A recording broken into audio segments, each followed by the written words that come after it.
que je me prépare pour ne plus être un enfant, mais un fils que Dieu envoie. Parce que ce sont les fils que Dieu envoie. Amen.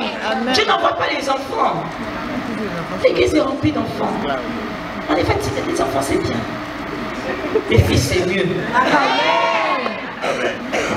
C'est pour ça que tu as été obéi. Pour devenir un fils. Parce que la Bible dit, la création attend pas la révélation des enfants. La création attend la révélation des fils. Et bien, il y a une différence. Apprenons avec la Bible, les amis. L'enfant et le stade, c'est bien. Mais ceux qui agissent, ceux qui sont distingués, ceux qui font la différence dans leur génération, ceux que Dieu envoie, ils sont des fils. Pourquoi? Parce que ce sont des fils qui ressemblent au Père.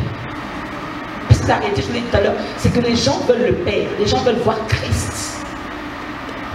Ce sont les fils que Dieu envoie. Donc oui, ce que nous sommes en train de faire, c'est en train de nous préparer pour que Dieu nous envoie. Nous sommes en train d'être équipés pour que Dieu nous envoie.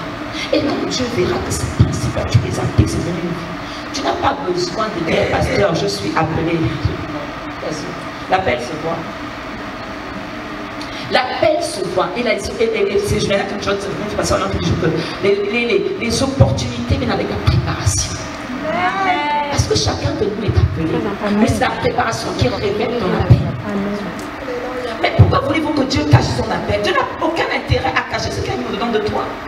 Mais ta responsabilité est de révéler ça par la préparation, par l'intimité avec le Saint-Esprit. Elle vous a parlé beaucoup d'humilité. Si ça fonctionne, et plus ça fonctionne, plus Dieu te pousse, il te pousse, jusqu'à ce qu'un jour il dira, toi là tu es assez grand pour aller au vas-y. Les amis, il n'y a pas de secret, il n'y a pas d'ascenseur. Test après test, test après test. Amen. Amen.